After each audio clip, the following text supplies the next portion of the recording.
Hello everyone. 5th SEM BCom syllabus Income Tax 1 for the assessment year 2020-21. Chapter 4 Income from Salary presented by Dr. Pramila K.S. Today let us solve the problems on non-government employees not covered under Payment of Gratuity Act 1972. I read the problem. Sri Vinayaka received rupees 60,000 on his retirement on 30/9/2019 as gratuity from his employer with whom he served for 29 years and 7 months. Compute taxable amount in each of the following cases. If his salary during the calendar year 2018 was rupees 2,000 and during 2019 was 2,400, and it is due on 1st of every month. He had worked earlier with the company for 6 years and received rupees 92,000 as gratuity, which was fully exempted. Now the three cases are: if he is government employee, then second one, he is working in a factory which is covered under the Payment of Gratuity Act 1972, and the third one is working in a commercial office at Delhi, and this is not actually covered under Gratuity Act 1972. So ಈ problem ನೋಡಿ, ಈ ಪ್ರಾಬ್ಲಮಲ್ಲಿ ಒಂದು ಅಂದರೆ ಇದರಲ್ಲಿ ಎಲ್ಲಾನು include ಆಗಿದೆ. Okay, like ಅವರು ಗೌರ್ಮೆಂಟ್ ಎಂಪ್ಲಾಯಿ ಆದರೆ ಟ್ಯಾಕ್ಸಿಂಗ್ ಆಗುತ್ತೆ, ನಾನ್ ಗೌರ್ಮೆಂಟ್ ಎಂಪ್ಲಾಯಿ ಆಗಿ ಕವರ್ಡ್ ಅಂಡರ್ ಗ್ರಾಚ್ಯುಟಿ ಆ್ಯಕ್ಟ್ ಆದರೆ ಟ್ಯಾಕ್ಸ್ ಟ್ರೀಟ್ಮೆಂಟ್ ಹೇಗಿರುತ್ತೆ, and then not covered under gratuity act ಆದರೆ ಟ್ಯಾಕ್ಸ್ ಹೇಗೆ ಮಾಡ್ತೀವಿ ಅನ್ನೋದು. ಇದರಲ್ಲಿ 3 ಥರನೂ ಮಾಡ್ತೀವಿ. ಮತ್ತು ಇದರಲ್ಲಿ ಪ್ರಾಬ್ಲಮಲ್ಲಿ ನೋಡಿ, ಪ್ರೀವಿಯಸ್ ಎಂಪ್ಲಾಯರ್ ಹತ್ರ 92,000 ಗ್ರಾಚ್ಯುಟಿ ಎಕ್ಸಮ್ಪ್ಟೆಡ್ ಆಗಿದೆ ಅಂತ ಹೇಳ್ತಾ ಇದ್ದಾರೆ. Okay, first let us solve the problem one after other. First one ತಗೊಳ್ಳೋಣ. If he is government employee ಆದರೆ ಏನು? If he is government employee, then entire gratuity amount rupees 60,000 is exempted from tax. Gratuity amount received at the time of retirement is not taxable ಅನ್ನೋ ಒಂದು condition ಇದೆ. So ಹಂಗಾಗಿ government employee ಆದರೆ taxable ಆಗಲ್ಲ. So ಎರಡನೇದಕ್ಕೆ ಬರೋಣ. If he is non-government employee and covered under Payment of Gratuity Act 1972 ಆದರೆ ಹೇಗೆ ಮಾಡೋದು? ಸೊ ಫಸ್ಟ್ ಲೇಬಲಿಂಗ್ ಮಾಡ್ಕೊಂಬಿಡಿ.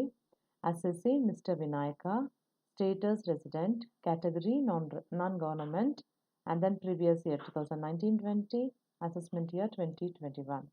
So what you are doing ಅನ್ನೋದನ್ನು ಬರ್ಕೊಂಬಿಡಿ. ಕಂಪ್ಯೂಟೇಷನ್ ಆಫ್ ಟ್ಯಾಕ್ಸಬಲ್ ಗ್ರಾಚ್ಯುಟಿ ಇದರಲ್ಲಿ that is which is covered under payment of gratuity act ಅಂತ. ಓಕೆನಾ? ಎಷ್ಟು labelling ಎಲ್ಲ ಪ್ರಾಬ್ಲಮ್ಗೂ ಆಗಬೇಕು. ಇವಾಗ ಪ್ರಾಬ್ಲಮ್ ಮಾಡೋಣ. Actual gratuity received as it is outer ಕಾಲಮ್ಗೆ ಹಾಕೊಂಬಿಡಿ. 60,000 ರೂಪಾಯಿ ಇದೆ. ಆಮೇಲೆ less least of the following 3 condition. ಇದು ಆ್ಯಕ್ಚುಲಿ ನಾವು ಕವರ್ಡ್ ಅಂಡರ್ ಈಗಾಗಲೇ ಆಲ್ರೆಡಿ ಮಾಡಿದ್ದೀವಿ. ಸೊ ಅದೇ ಥರನೇ ಆ್ಯಕ್ಚುಯಲ್ ಗ್ರಾಚ್ಯುಟಿ ರಿಸೀವ್ಡ್ 60,000 ಹಾಕೋತೀರಾ. 15/26 ಇಂಟು ಲಾಸ್ಟ್ ಡ್ರಾನ್ ಸ್ಯಾಲರಿ ತೊಗೋಬೇಕು. ಇದರಲ್ಲಿ ಲಾಸ್ಟ್ ಮಂತ್ ಸ್ಯಾಲರಿ ಡ್ರಾ ಮಾಡಿರೋದು 2,400 multiplied by years of service ತೊಗೋಬೇಕಾದ್ರೆ ರೌಂಡ್ ಆಫ್ ಮಾಡ್ಕೋಬೇಕು. ಓಕೆ, 29 ಇಯರ್ಸ್ 7 ಮಂತ್ಸ್ ಇರೋದ್ರಿಂದ 30 ಇಯರ್ಸ್ ಅಂತ ಹಾಕ್ಕೊಳ್ತೀರಾ. ಓಕೆ, ಅದಷ್ಟನ್ನೇ ಚೇಂಜ್ ಆಗೋದು. ದೆನ್ ಮ್ಯಾಕ್ಸಿಮಮ್ ಲಿಮಿಟಿಗೆ ಬಂದಾಗ ಈ ಪ್ರಾಬ್ಲಮಲ್ಲಿ 20 ಲಕ್ಷದಲ್ಲಿ 92,000 ಕಳಿಬೇಕು. ಯಾಕಂದರೆ 92,000 ಆಲ್ರೆಡಿ ಬೇರೆ ಎಂಪ್ಲಾಯರ್, ಪ್ರೀವಿಯಸ್ ಎಂಪ್ಲಾಯರ್ ಹತ್ರದಿಂದ ಗ್ರಾಚ್ಯುಟಿ ಎಕ್ಸಮ್ಟ್ ಆಗಿದೆ. ಸೊ ಅಷ್ಟು ಎಕ್ಸಮ್ಟೆಡ್ ಅಮೌಂಟ್ನ ಕಳ್ಕೊಂಬಿಡ್ಬೇಕು. ಕಳ್ಕೊಂಡ್ರೆ 19,08,000 ಔಟರ್ ಕಾಲಮ್ಗೆ ಹಾಕ್ಕೊತಾರೆ, ಇನ್ನರ್ ಕಾಲಮ್ಗೆ. ಓಕೆ, ಈ 3ರಲ್ಲಿ ಇವಾಗ ಯಾವ್ದು ಚಿಕ್ಕದು ಅಂತ ನೋಡಿದಾಗ 41,538 ಇದೆ. ಸೊ ಎಕ್ಸಮ್ಟೆಡ್ ಅಮೌಂಟ್ 41,538 ಹಾಕ್ಬಿಟ್ಟು ಮಿಕ್ಕಿದು 60,000ಅಲ್ಲಿ ಕಳ್ಕೊಂಡ್ರೆ ಟ್ಯಾಕ್ಸಬಲ್ ಗ್ರಾಚ್ಯುಟಿ ಬರುತ್ತೆ. ಓಕೆ, ಸೊ ಎರಡನೇದು ಕಂಪ್ಲೀಟ್ ಆಯಿತು. ಇವಾಗ ಮೂರನೇದು ನೋಡೋಣ. ಅಂದರೆ if is not covered under gratuity act, ಅವಾಗ ಯಾವ ಥರ ಸಾಲ್ವ್ ಮಾಡೋದು? ಸೇಮ್ ಲೇಬ್ಲಿಂಗ್ ಎಲ್ಲ ಸೇಮ್ ಇರುತ್ತೆ, ಬಟ್ ಇದರಲ್ಲಿ ಮಾತ್ರ not covered under payment of gratuity act ಅಂತ ಹೆಡ್ಡಿಂಗ್ ಕೊಟ್ಕೊಳ್ಳಿ. ಇಲ್ಲೂ ಅಷ್ಟೇ ಆ್ಯಕ್ಚುಯಲ್ ಗ್ರಾಚ್ಯುಟಿ ರಿಸೀವ್ಡ್ 60,000 ಹಾಕೋತೀರಾ. ಲೆಸ್ ಲೀಸ್ಟ್ ಆಫ್ ದಿ ಫಾಲೋಯಿಂಗಲ್ಲಿ first one actual as it is ಹಾಕೊಂಬಿಡಿ. ಇಲ್ಲಿಗೆ ಬಂದಾಗ ಸೆಕೆಂಡ್ ಕಂಡೀಷನಲ್ಲಿ ಚೇಂಜ್ ಆಗುತ್ತೆ. ಅಲ್ಲಿ ನೀವು 15/26 ಹಾಕ್ತಿದ್ರಿ, ಇಲ್ಲಿ 1/2 ಆಫ್ ಆಫ್ ದ ಮಂತ್ ಅಂತ ತೊಗೊತೀವಿ. ಓಕೆ, ಅಲ್ಲಿ ಸಂಡೇಸ್ ತೊಗೊಂಡ್ಬಿಟ್ಟು 15/26 ಅಂತ ತೊಗೊಂಡಿರ್ತಾರೆ. ಸೊ ಇಲ್ಲಿ 1/2 ಮಲ್ಟಿಪ್ಲೈಡ್ ಬೈ ಇಲ್ಲಿ ಇಯರ್ಲಿಗೆ ತೊಗೋತಿದ್ವಲ್ಲ ಆವ್ರೇಜ್ ಸ್ಯಾಲರಿ ಹಂಗೆ ತೊಗೋಬೇಕು.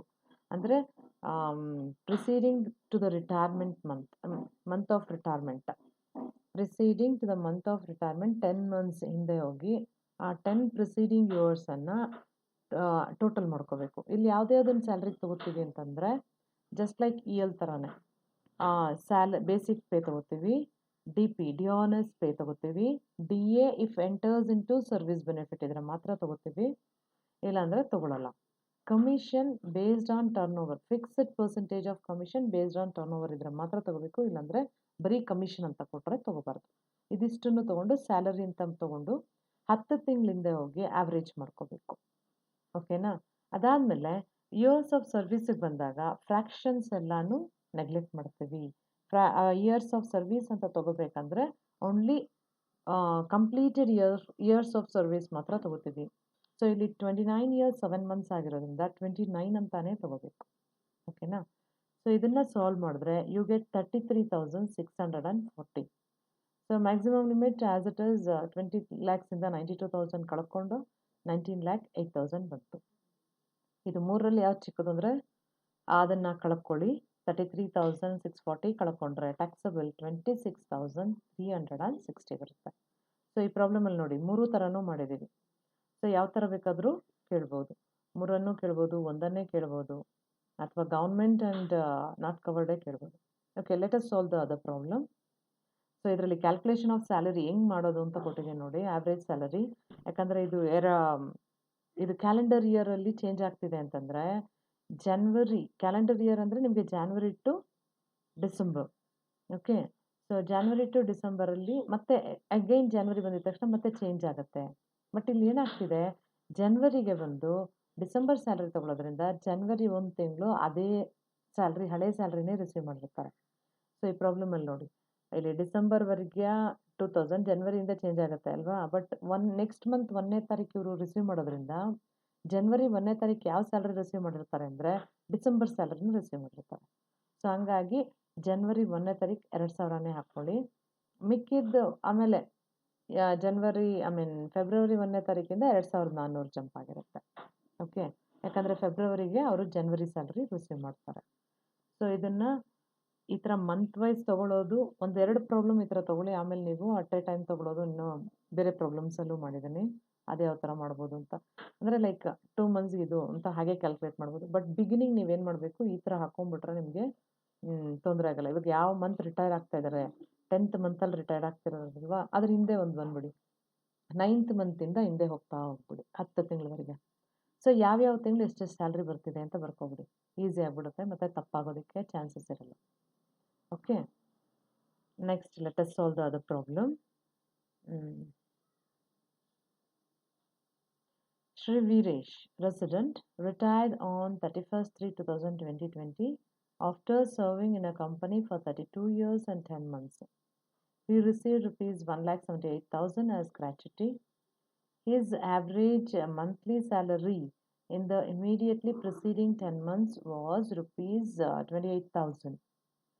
Compute his exempted and taxable gratuity for the assessment year 2021. Okay, within bracket they have given gratuity is not covered under Payment of Gratuity Act 1972. Simple problem ಇದು, ನೀವು ಯಾವುದೇ calculation ಮಾಡೋಂಗಿಲ್ಲ, ಅವರೇ calculate ಮಾಡಿ ಕೊಟ್ಟಿದ್ದಾರೆ. So first labelling ಮಾಡ್ಕೊಂಬಿಡಿ, ಅದಾದಮೇಲೆ actual ಗ್ರ್ಯಾಜುಟಿ received ಹಾಕ್ಕೊಳ್ಳಿ. ಅದಾದಮೇಲೆ ಕನ್ಸ್ಟ್ರೈನ್ ಬಂದಾಗ ಲೀಸ್ಟ್ ಆಫ್ ದಿ ಫಾಲೋಯಿಂಗ್ ಬಂದಾಗ ಮತ್ತು ಎಷ್ಟು ಗ್ರ್ಯಾಜುಟಿ ಆ್ಯಕ್ಚುಲಾಗಿ ರಿಸೀವ್ ಮಾಡ್ತಾ ಇರೋದು, ಆ್ಯಂಡ್ ದೆನ್ ಅದು ಆಫ್ ಮಂತ್ ಹಾಕೋತಾರೆ ನೋಡಿ, 1/2 ಇಂಟು 28,000 ಅವರೇ ಕ್ಯಾಲ್ಕುಲೇಟ್ ಮಾಡಿಕೊಟ್ಟಿದ್ದಾರೆ, ನೀವೇನು ಕ್ಯಾಲ್ಕುಲೇಟ್ ಮಾಡೋಂಗಿಲ್ಲ. Multiplied by completed year of service ಹಾಕೋತೀರ. Okay, then maximum limit as it is 20 lakhs, whichever is less ಕಳ್ಕೊಂಡ್ರೆ. ಇದರಲ್ಲಿ ನೋಡಿ ಲೆಸ್ ಯಾವುದು ಅಂತಂದರೆ 1,78,000ನೇ ಕಡಿಮೆ, ಅಂದರೆ ಅವ್ನು ರಿಸೀವ್ ಮಾಡಿರುವಂಥ ಗ್ರ್ಯಾಚುಟಿನೇ ಕಡಿಮೆ ಇದೆ. ಸೊ ಅದನ್ನು ಕಳ್ಕೊಂಬಿಟ್ರೆ ಟ್ಯಾಕ್ಸಬಲ್ ಗ್ರ್ಯಾಚುಟಿ ನಿಲ್ ಆಗುತ್ತೆ. ಓಕೆ, ನೆಕ್ಸ್ಟ್ ಪ್ರಾಬ್ಲಮ್ ಇನ್ನೊಂದು ಮಾಡೋಣ.